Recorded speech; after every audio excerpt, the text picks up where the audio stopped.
আসসালামু আলাইকুম প্রিয় দর্শক, অন্য মঞ্চের আলাপচারিতায় আপনাদের সকলকে স্বাগত জানাচ্ছি।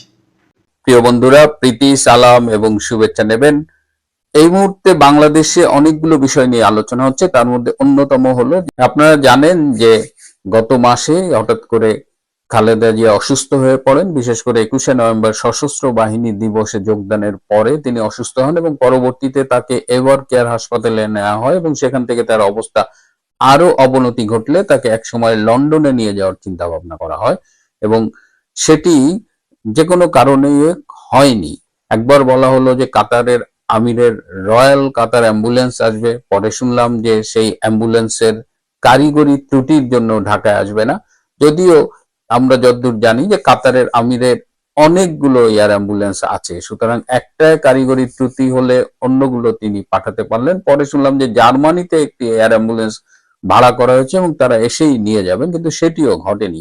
পরবর্তীতে যেটা জানলাম, সম্ভবত ম্যাডাম খালেদা জিয়ার শারীরিক অবস্থা এই দীর্ঘ 11-12 ঘন্টার এয়ার অ্যাম্বুলেন্সের ট্রাভেলটা সইতে পারবে না, এ কারণেই তাকে পাঠানো হয়নি। কোনো এয়ার অ্যাম্বুলেন্স কোম্পানিও তাকে নিয়ে যেতে রাজি হয়নি এই শারীরিক অবস্থার কারণে।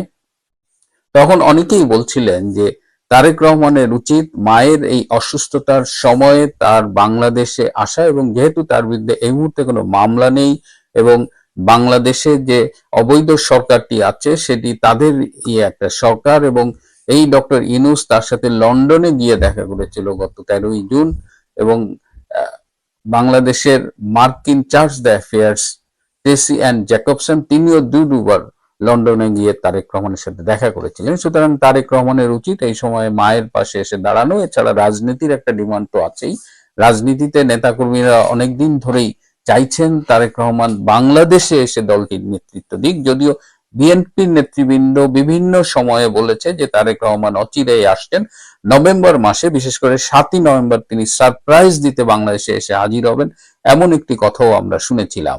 কিন্তু আলটিমেটলি তিনি আসেননি এবং তিনি ফেসবুকে একটি স্ট্যাটাস দিয়ে জানিয়েছিলেন, যেটার সহজ বাংলা করলে দাঁড়ায় এটা যে নানান শর্ত সাপেক্ষে তার বাংলাদেশে আসাটা এই মুহূর্তে আটকে আছে।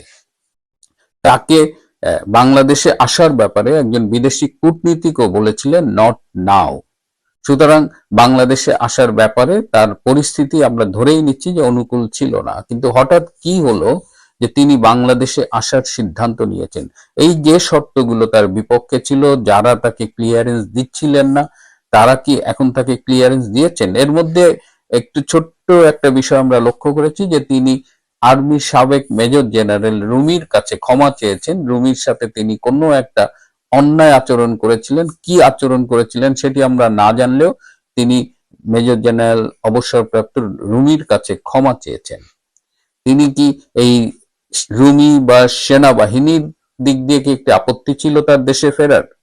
এটা আমি ঠিক জানি না, তবে তার স্ট্যাটাস দেখে যেটা মনে হয়েছে যে অনেকগুলো কারণেই তিনি বাংলাদেশে আসতে চাননি, কিন্তু আজকে তিনি ফিরছেন। তিনি এমন একটা সময়ে তিনি এই সিদ্ধান্তটা নিয়েছেন, তিনি দেশে ফিরবেন, এবং যদি তিনি দেশে ফেরেন তখন বাংলাদেশের অবস্থাটা কিন্তু অনেকটাই টালমাটাল। একজন ইনকিলাব মঞ্চের তথাকথিত বিপ্লবী জঙ্গি হাদি, তিনি সম্প্রতি গুলিবিদ্ধ হয়েছেন, এবং হাদিকে কারা গুলি করেছে এটা নিয়ে এই হাদির সারাউন্ডিং যে সমর্থকরা আছে, অনুসারীরা আছে, বা তাকে যারা ওন করে, তাদের মধ্যেই দেখলাম যে এক একজন এক এক রকম কথা বলছে। একদিকে জামাত শিবির একরকম কথা বলছে, একদিকে হাদির মেন্টর আমার বন্ধু পিনাকি একরকম কথা বলছে, আর একদিকে জুলকার নাইন নামে একজন অনুসন্ধানী সাংবাদিক, তিনি আর এক রকম কথা বলছে। কারোর সাথে কারো কথা মিলছে না। এই যে একটা অনিশ্চিত অবস্থা বাংলাদেশে, এই মুহূর্তে তারেক রহমান ফিরছেন। এর মধ্যে ভারতের সাথে বাংলাদেশের সম্পর্ক একদম তলানিতে চলে গেছে। এই মুহূর্তে যখন রেকর্ড করছি তখন জানা যাচ্ছে যে বাংলাদেশ থেকে জুলাই ঐক্যের নামে একদল লোক, তারা ভারতীয় হাইকমিশনের উদ্দেশ্যে যাত্রা করেছে, এবং ভারতীয় ভিসা সেন্টার সেটা আজকে বাংলাদেশ সময় দুপুর 2টো থেকে অনির্দিষ্ট কালের জন্য বন্ধ ঘোষণা করা হয়েছে। এবং দিল্লিতে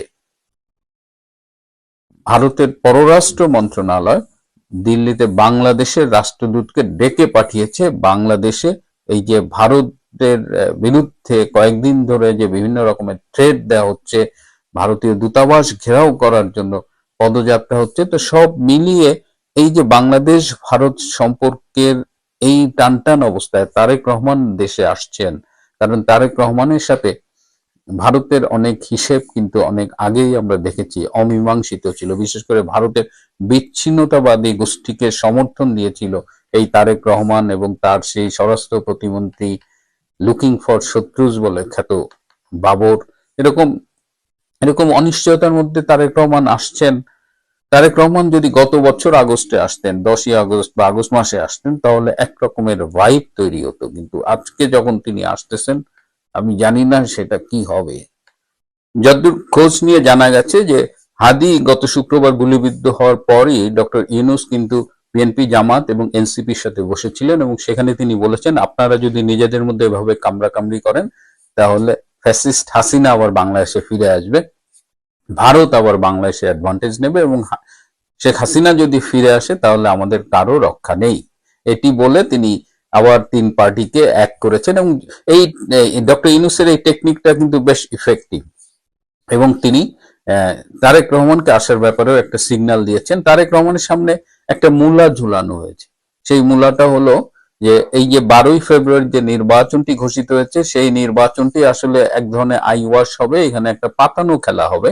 সেই নির্বাচনে বিএনপিকে 130টা থেকে 140টা সিট দেওয়া হবে, জামাতে ইসলামকে অ্যারাউন্ড 100 সিট দেওয়া হবে, আর বাকি যে 60-70টা সিট থাকবে সেটি ভাগ করে দেওয়া হবে বিভিন্ন ইসলামিক দল, এনসিপি এবং যদি জাতীয় পার্টি আসে তাহলে জাতীয় পার্টি, সব মিলিয়ে একটা জাতীয় সরকার গঠন করা হবে এবং আমরা আওয়ামী লীগকে বাদ দিয়ে তারা ক্ষমতাটা ভাগাভাগি করে নেবে এবং কাউকে একক মেজরিটি দেবে না।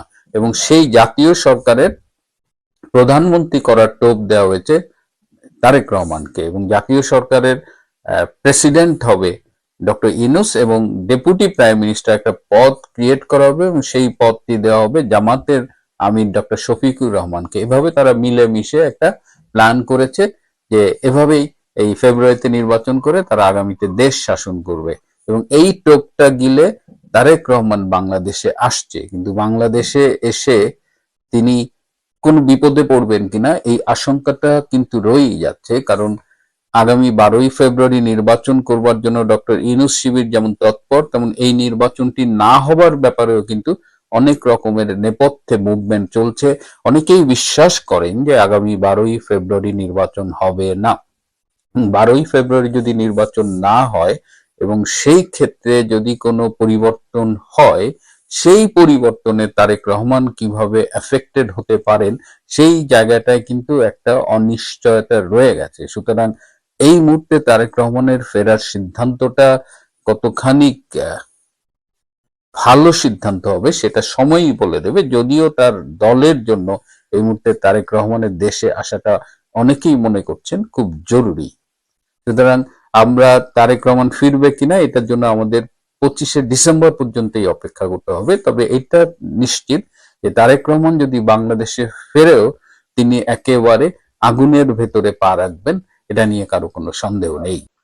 আজকে দিল্লিতে দুপুরে বাংলাদেশের রাষ্ট্রদূত রিয়াজ হামিদুল্লাহকে ভারতের পররাষ্ট্র মন্ত্রণালয়ে তলব করা হয়েছিল। তাকে কেন তলব করা হয়েছিল এবং তাকে পররাষ্ট্র মন্ত্রণালয়ে ডেকে নিয়ে কি কথা বলা হয়েছে আজকে সেটি নিয়ে আলাপ করব।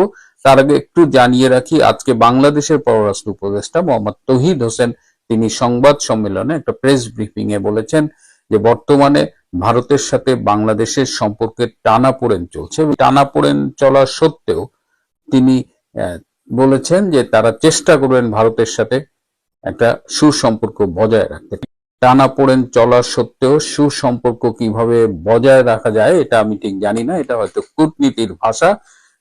ভারত যে কারণে বাংলাদেশের রাষ্ট্রদূতকে দিল্লিতে ডেকেছে এর কারণ হলো যে কয়েকদিন ধরে ক্রমাগতভাবে ভারত বিরোধী বিভিন্ন উস্কানিমূলক বক্তব্য রাখছে। এই হাসনাত আব্দুল্লাহ সম্প্রতি বলেছেন যে তারা ভারতের যে 7 স্টেটস আছে, নর্থ ইস্ট 7 স্টেটস, তাদের ভারত থেকে বিচ্ছিন্ন করে দেবে এবং ভারতের বিচ্ছিন্নতাবাদী গোষ্ঠীগুলোকে বাংলাদেশের স্থান দেওয়া হবে। অত্যন্ত আপত্তিকর এই বক্তব্যের পাশাপাশি আরো অনেকেই বলেছে। এবং আজকে দুপুরে march to Indian high commission কর্মসূচি ঘোষণা করেছে জুলাই ঐক্য, এবং তারা রামপুরা থেকে মার্চ করেছে এবং সেই মার্চ উত্তর বাড্ডাতেই পুলিশ ঠেকিয়ে দিয়েছে। ফলশ্রুতিতে যেটা হয়েছে যে ঢাকায় যে ইন্ডিয়ান ভিসা সেন্টার আছে সেটি অনির্দিষ্টকালের জন্য বন্ধ করা হয়েছে আজকে ঢাকা সময় 2টায়। সমস্যা হলো ইন্ডিয়ান ভিসা শুধুমাত্র যে ইন্ডিয়ায় যাওয়ার জন্যই তা নয়, বরং ইন্ডিয়ার মাধ্যমে অন্য অনেক দেশে, ইউরোপের অনেক দেশে যাওয়ার জন্য ভিসা নিতে হয়। তো সমগ্র প্রক্রিয়া, চিকিৎসা, সবকিছু এই মুহূর্তে একটা অনিশ্চয়তার মধ্যে পড়ে গেছে এবং এর ফলে সাধারণ মানুষ যাদের ভিসাটা দরকার ছিল তারা এক ভোগান্তির মধ্যে পড়েছে। যাই হোক, কি বলেছে আমাদের দিল্লিতে ডেকে নিয়ে আমাদের বাংলাদেশের রাষ্ট্রদূতকে, সেখানে খুব স্পষ্টভাবে রিয়াজ হামিদুল্লাহকে জানিয়ে দেওয়া হয়েছে যে বাংলাদেশের পক্ষ থেকে বারবার ভারতের বিরুদ্ধে যে অভিযোগগুলো করা হয় সেগুলো প্রমাণহীন, ভিত্তিহীন এবং এই ভারত বিরোধী একটা বয়ান তৈরি করছে, বিশেষ করে বাংলাদেশে মৌলবাদী, জঙ্গি, সন্ত্রাসী গোষ্ঠী। এই সন্ত্রাসী গোষ্ঠী তারা কোনো প্রমাণ ছাড়াই ভারতের বিরুদ্ধে বিভিন্ন উস্কানিমূলক বক্তব্য রাখছে এবং তার প্রতিবাদ জানাতেই আজকে বাংলাদেশের রাষ্ট্রদূতকে ভারতের পররাষ্ট্র মন্ত্রণালয় ডাকা হয়েছিল। খুব স্পষ্টভাবে ভারতের পক্ষ থেকে বলা হয়েছে ভারত এখনো চায় বাংলাদেশে একটি ইনক্লুসিভ নির্বাচন হোক এবং বাংলাদেশে একটি স্থিতিশীল পরিস্থিতি বিরাজ করুক।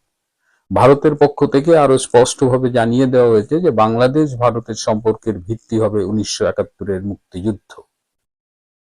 এই অবস্থায় আমাদের বাংলাদেশের রাষ্ট্রদূত তিনি মোটামুটি এক ধরনের চুপি ছিলেন, তিনি কোনো কথা বলেননি। এদিকে আমাদের পররাষ্ট্র মন্ত্রণালয়ের উপদেষ্টা তহিদ হোসেন বলেছেন এটা যেহেতু কয়েকদিন আগে ঢাকায় ভারতের রাষ্ট্রদূত প্রণয় ভার্মাকে বাংলাদেশের পররাষ্ট্র মন্ত্রণালয়ে তলব করা হয়েছিল, এটি নাকি তারই একটা কাউন্টার স্টেপ হিসেবে ভারত দেখেছে। প্রণয় ভার্মাকে ডেকে যখন বাংলাদেশের পক্ষ থেকে বলার চেষ্টা করা হয়েছিল, তারা মূলত শেখ হাসিনা যে বিভিন্ন সংবাদ মাধ্যমে সাক্ষাৎকার দিচ্ছেন সেগুলো নিয়ে কথা বলছেন এবং সম্প্রতি কেউ কেউ দাবি করছেন যে হাদিকে যারা গুলি করে হত্যা করার চেষ্টা করেছিল তারা নাকি সীমান্ত পেরিয়ে ভারতে ঢুকেছে। তো ভারতের পক্ষ থেকে শেখ হাসিনার ব্যাপারে বারবার যেটা বলা হয়েছে সেটিই বলা হয়েছে যে শেখ হাসিনা বৃহত্তম গণতান্ত্রিক দেশ ভারতে আছেন এবং তিনি তার গণতান্ত্রিক রাইট সেখানে প্র্যাকটিস করছেন, এখানে ভারত সরকারের পক্ষ থেকে কিছু করবার নেই। আর দ্বিতীয় হলো যে অন্যান্য যে অভিযোগগুলো আনা হচ্ছে, ইনক্লুডিং এই হাদিকে গুলি করে সন্ত্রাসীরা ভারতে পালিয়ে গেছে, ভারত সুনির্দিষ্ট প্রমাণ চেয়েছে এবং বাংলাদেশ সরকার সেই প্রমাণগুলো দিতে পারেনি, যার ফলশ্রুতিতে ভারতের পররাষ্ট্র মন্ত্রণালয় থেকে কিন্তু বিবৃতি দিয়ে প্রতিবাদ জানানো হয়েছে। এই সম্পর্কের টানাপোড়েন অনেকেই মনে করছেন যে ভারত বাংলাদেশের এই সম্পর্কের টানাপোড়েনটি সুপরিকল্পিতভাবে তৈরি করা হচ্ছে এই ইউনূস প্রশাসনের পক্ষ থেকে। ইউনূস রেজিম চাইছে ভারতকে বিভিন্নভাবে উত্তপ্ত করতে এবং তিনি অত্যন্ত খুশি হবেন যদি ভারত উত্তপ্ত হয়ে বাংলাদেশকে আক্রমণ করে, কারণ ডক্টর ইউনূস নানান উসিলা খুঁজতেছে আগামী 12ই ফেব্রুয়ারি নির্বাচনটাকে কোনোভাবে যেন বানচাল করা যায় এবং সেই বানচালের দায় আবার তিনি নিতে চাচ্ছেন না।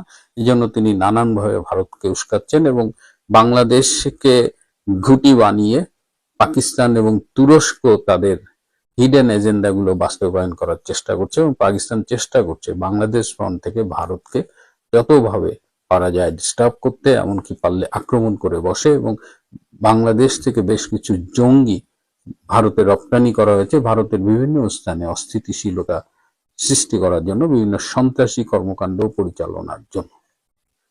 এই অবস্থায় ভারত বাংলাদেশ সম্পর্কের ভবিষ্যৎ কোন দিকে যাবে, বাংলাদেশ ভারতের প্রত্যাশা মতো একটি ইনক্লুসিভ নির্বাচন করবে নাকি তাদের পরিকল্পনা মতো অনেক রাজনৈতিক দলকে বাদ দিয়েই তারা তাদের ইলেকশনটা করে ফেলবে, এইসব বিষয়ে নানান রকমের অনিশ্চয়তা এবং জটিলতা সৃষ্টি হয়েছে।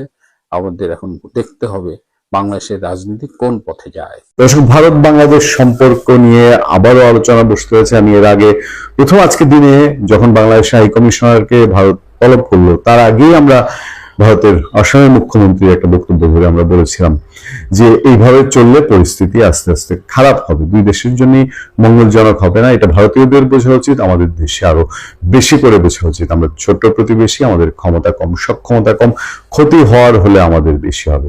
তারপর পরে আবার খবর এলো ভারতে বাংলাদেশের হাই কমিশন, কিন্তু ভারতের হাই কমিশনারকে ডেকে বাংলাদেশ কি বলতে পারে? এটা কি বাংলাদেশ যে ডেকে তলব করেছিল ভারতীয় হাই কমিশনারকে সেইটার রিয়েকশন? কিন্তু পরে জানা গেল না রিয়েকশন, তা না আরো ব্যাপক ঘোলঘটা গঞ্জাম এবং প্যাচের ইঙ্গিত, এবং সেই খবরগুলোই পত্রপত্রিকায় এসছে, সেগুলো খুবই সাংঘাতিক। আমি আপনাদেরকে বলেছিলাম এগুলো নিয়ে আমরা পরবর্তীতে আবার আলাপ করব। যে খবরগুলো আমাদের সামনে আছে, খবর কোনোটাই আমাদের জন্য খুব একটা সুখকর খবর হওয়ার কথা না, বা খবরগুলোকে আমরা যদি একেবারেই উড়িয়ে দিই তাহলে সেই ব্যাপারটা একটু দুশ্চিন্তারই হবে। বরঞ্চ ইতিমধ্যে বড় বড় পত্রপত্রিকা যেগুলো আছে সেগুলো খবর দিয়েছে ঢাকায় অবস্থিত ভারতীয় হাই কমিশনের সাম্প্রতিক নিরাপত্তা হুমকি এবং বাংলাদেশে কোনো রাজনৈতিক নেতার উস্কানিমূলক ভারত বিরোধী বক্তব্যের কূটনৈতিক প্রতিবাদ জানাতে ভারতের পররাষ্ট্র মন্ত্রণালয় আজ দিল্লিতে নিযুক্ত বাংলাদেশের রাষ্ট্রদূত মোহাম্মদ রিয়াজ হামিদুল্লাহকে তলব করেছে। দেখেন, দুইটা ইস্যু কি বলা হচ্ছে। একটা হচ্ছে যে নিরাপত্তাটা হচ্ছে তাদের হাই কমিশনের নিরাপত্তা, সেই হাই কমিশন ঘেরাওয়ের কর্মসূচি আছে, সেই নিরাপত্তা, এবং বাংলাদেশে বসে উস্কানিমূলক ভারত বিরোধী বক্তব্য, মানে হাসনাত আব্দুল্লাহ যে বক্তব্যটা দিয়েছে যে তারা 7 সিস্টার বিচ্ছিন্ন করে ফেলবে প্রয়োজনে। হ্যাঁ, এই তলবের ঘটনা ঘটলো এমন এক প্রেক্ষাপটে যখন জুলাই ঐক্য নামের একটি সংগঠন বুধবার ঢাকায় ভারতীয় হাই কমিশন ঘেরাও করার ঘোষণা দিয়েছে। এই কারণে ঢাকায় কূটনৈতিক এলাকায় নিরাপত্তা জোরদার করা হয়েছে। ভারতের পররাষ্ট্র মন্ত্রণালয় জানিয়েছে বাংলাদেশে ক্রমশ অবনতির দিকে যাওয়া নিরাপত্তা পরিস্থিতি নিয়ে ভারতের গভীর উদ্বেগের কথা হাই কমিশনার হামিদুল্লাহকে অবহিত করেছে। যদিও বাংলাদেশের নিরাপত্তা পরিস্থিতি উদ্বেগজনক নয়, বাংলাদেশের নিরাপত্তা পরিস্থিতি ক্রমশ অবনতিশীল নয়, এটা সরকারের বিভিন্ন সেক্টরের দায়িত্বশীল ব্যক্তিরা বলে আসছেন। বলছেন সরকারের স্বরাষ্ট্র উপদেষ্টা, বলছেন প্রধান নির্বাচন কমিশনার যে বাংলাদেশের নিরাপত্তা পরিস্থিতি ভালো আছে, অবনতিশীল না। ভারত থেকে বিবৃতি আবার দিয়েছে এই বাংলাদেশ হাই কমিশনারকে ডাকার পরে। মন্ত্রণালয়ের বিবৃতিতে বলা হয়, বিশেষ করে কিছু চরমপন্থী গোষ্ঠীর কর্মকাণ্ডের বিষয়ে তার দৃষ্টি আকর্ষণ করা হয়েছে, মানে বাংলাদেশ হাই কমিশনার দৃষ্টি আকর্ষণ করেছে, যারা ঢাকায় অবস্থিত ভারতীয় মিশনের চারপাশে নিরাপত্তা সংকট সৃষ্টির পরিকল্পনার ঘোষণা দিয়েছে। বিষয়টা অনেক জটিল না? চরমপন্থী গোষ্ঠী, তাহলে হাই কমিশনারকে কি সুনির্দিষ্টভাবে কোনো তালিকা দেওয়া হয়েছে? বলা হয়েছে এরা চরমপন্থী গোষ্ঠী এবং তারা বাংলাদেশে হাই কমিশনারের আশেপাশে নিরাপত্তা বিঘ্ন তৈরি করবে।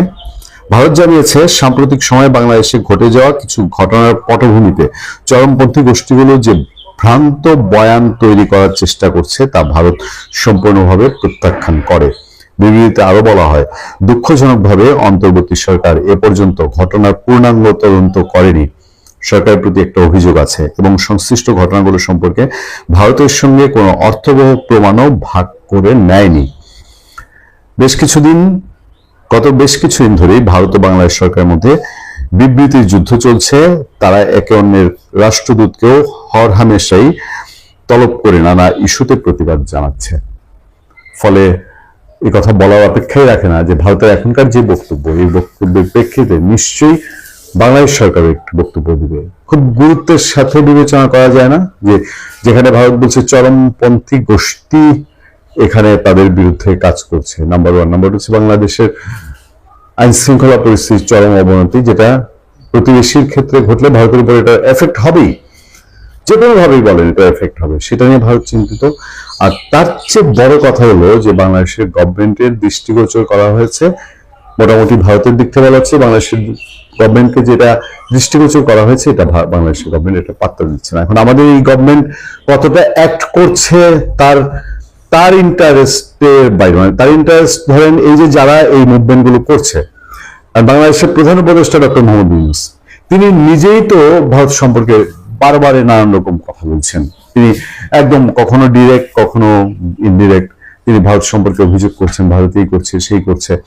আজকে থেকে না, তিনি শপথ নিতে যখন এসেছিলেন আগস্ট মাসের 8 তারিখে, তার আগে তিনি ফ্রান্স থেকে উড়াল দিতে তিনি ভারত নিয়ে কথা বলেছিলেন।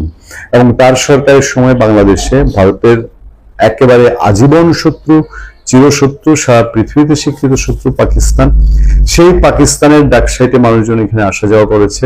বলা হচ্ছে বিভিন্ন অ্যাঙ্গেল থেকে যে বাংলাদেশে এই যে গোষ্ঠীগুলো কোনো কারণ ছাড়াই, ধরেন ওসমান হাদির ঘটনায় ঢাকা শহরের মধ্যে থেকে আপনার ওসমান হাদির শুটাররা তারা পালিয়ে গেল, তারা চলে গেল এই কাজ করে এবং ভারতে গিয়ে আশ্রয় নিল।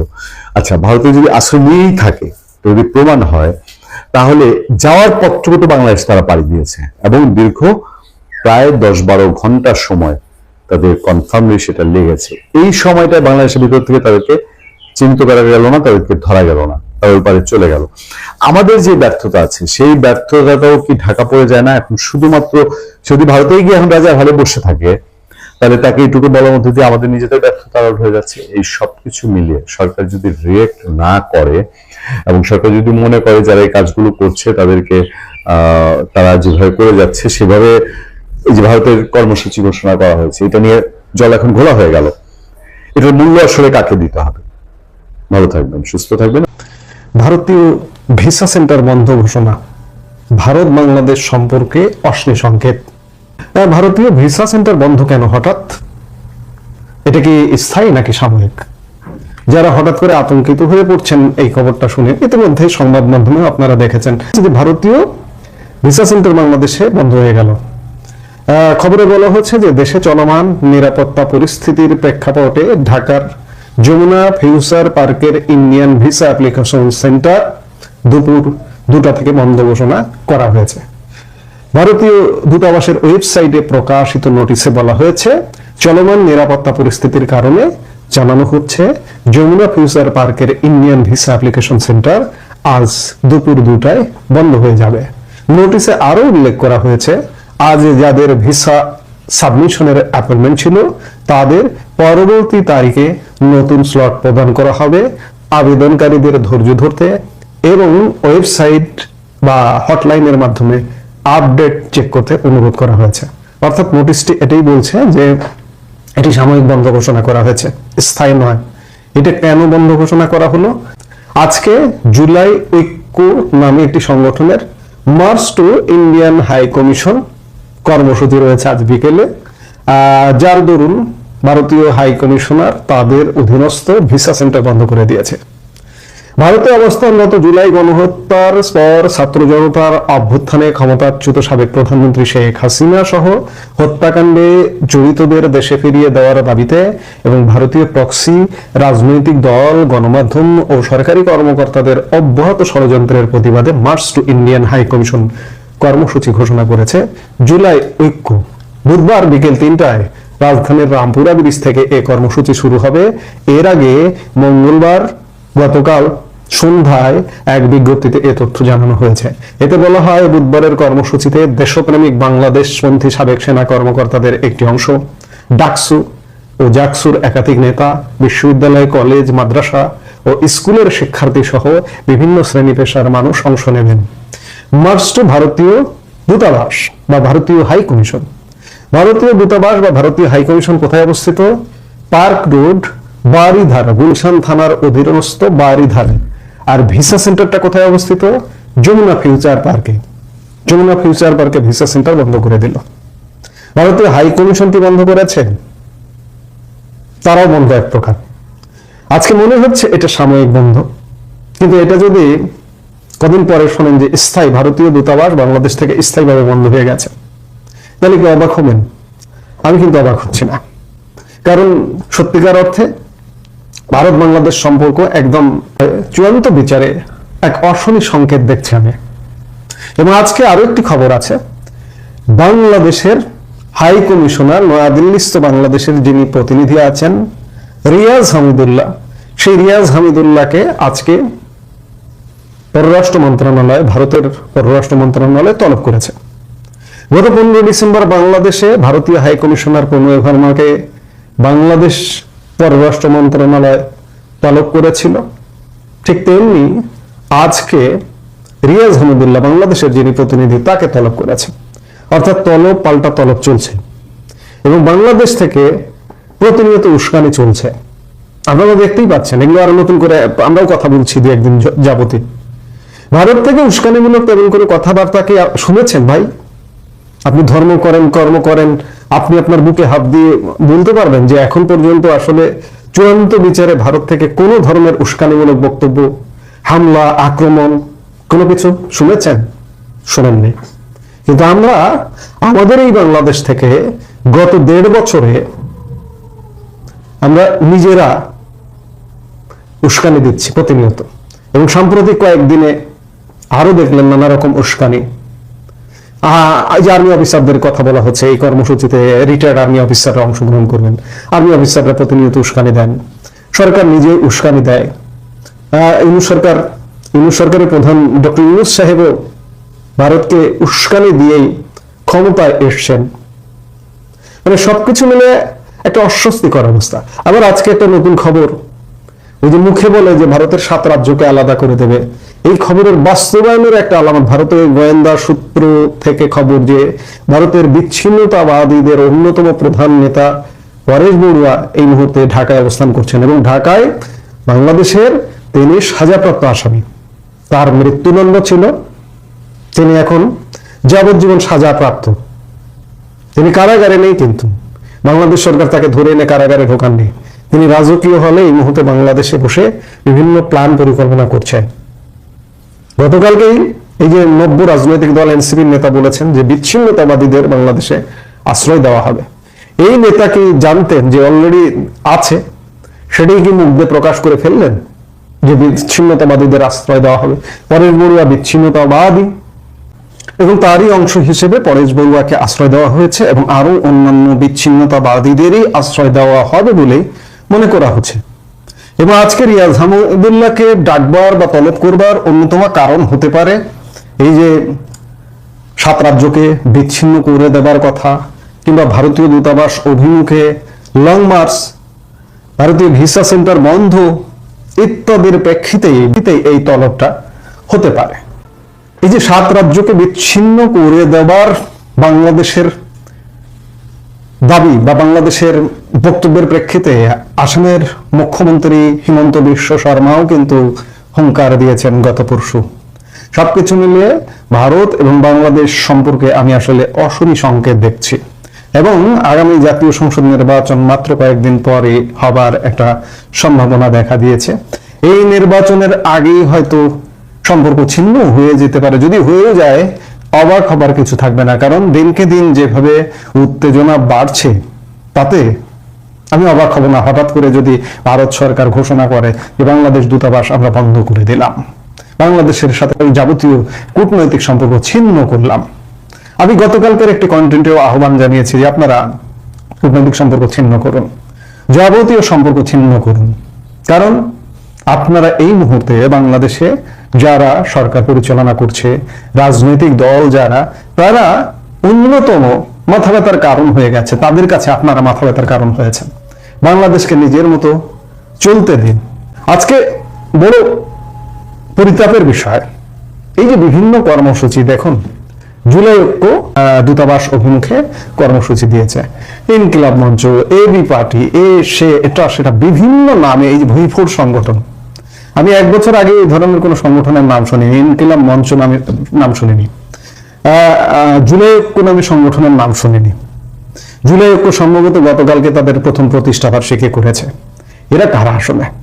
এদেরকে বলা হচ্ছে যে ছাত্র জনতা, ডাকসু জাকসু ইত্যাদি তারা অংশগ্রহণ করবেন। এই জুলাই ঐক্য বলুন, ইনকিলাব মঞ্চ বলুন, সবই জামাত শিবিরের এক একটা পার্ট। ডাকসু জাকসু কাদের দখলে? জামাত শিবিরের দখলে। পুরো প্যানেল জুড়ে শিবির এখানে জয়ী হয়েছে বা ইঞ্জিনিয়ারিং করে নিজেদের পক্ষে ফল নিয়েছে। তো কাজেই বাংলাদেশে এই মুহূর্তে জামাত শিবির যারা ধরুন চরম ভারত বিদ্বেষী অ্যাটিটিউড নিয়ে, বা বাংলাদেশের স্বাধীনতা মুক্তিযুদ্ধ যে ভুল ছিল, ভারত যে বাংলাদেশের স্বাধীনতা যুদ্ধে সহযোগিতা করেছে, এটিও তারা স্বীকার করে না। এটি বরঞ্চ ভারতকে কাঠ গড়ায় দাঁড় করায়। এমনকি খেয়াল করেছেন আপনারা নিশ্চয়ই যে গতকালকে বাংলাদেশের প্রধান উপদেষ্টা জাতির উদ্দেশ্যে ভাষণ দিয়েছেন। সেই ভাষণে একটি শব্দ খরচ করেননি যে ভারতের প্রতি কৃতজ্ঞতা প্রকাশ করেননি যে ভারতের জন্য আজকে আমরা স্বাধীনতা অর্জন করেছি। কাজে যেটি বলছি যে সত্যিকার অর্থে আমি ভারত বাংলাদেশ সম্পর্কের ক্ষেত্রে অশনি সংকেত দেখছি। যে কোনো সময় ভারত বাংলাদেশ সম্পর্ক পুরোপুরি লক হয়ে যেতে পারে। এবং আমি বারবারই বলছি যে লক করে দিন আপনারা, কারণ আপনারা বাংলাদেশের জন্য এই মুহূর্তে অ্যালার্জির কারণ হয়েছেন, মাথা ব্যথার কারণ হয়েছেন। এই ব্যথাটা বন্ধ করুন। বাংলাদেশ একা একা নিজে নিজে চলুক। কূটনৈতিক সম্পর্ক বন্ধ করলে, আপনার দূতাবাস বন্ধ করলে তো অনেক কিছু বন্ধ হয়ে যাবে স্বাভাবিকভাবে। ব্যবসা বাণিজ্য, আপনার আকাশসীমা আমি ব্যবহার করে সারা পৃথিবীতে চলাচল করি, সবই তো বন্ধ হয়ে যাবে। সেগুলো করে দিন, করে দিয়ে একটু বোঝান যে বাংলাদেশ তোমরা কিভাবে চলো। বাংলাদেশ নয়, বাংলাদেশের বেশিরভাগ মানুষ আজকের এই সিচুয়েশনে অস্বস্তিতে। ম্যাক্সিমাম 5 to 10% মানুষ চায় যে ভারতীয় দূতাবাস বাংলাদেশ থেকে বন্ধ হয়ে যাক, ভারতীয় অগ্রাসন নামে ভারতীয় সহযোগিতা বাংলাদেশ থেকে বন্ধ হয়ে যাক। এটা 5 to 10% মানুষ চায়। তাদের জন্য একটু বোঝানো উচিত। হ্যাঁ, হয়তো 90% মানুষের কষ্ট হবে। ওই 90% মানুষই তখন মাঠে নেমে এদেরকে উৎখাত করবে। সেই পরিস্থিতিটা তৈরি করবার সুযোগ দিন ভারতকে, এটাই বলবো। এছাড়া আর কিছু বলার নেই। এই মুহূর্তে এ পর্যন্ত। সবাই ভালো থাকুন।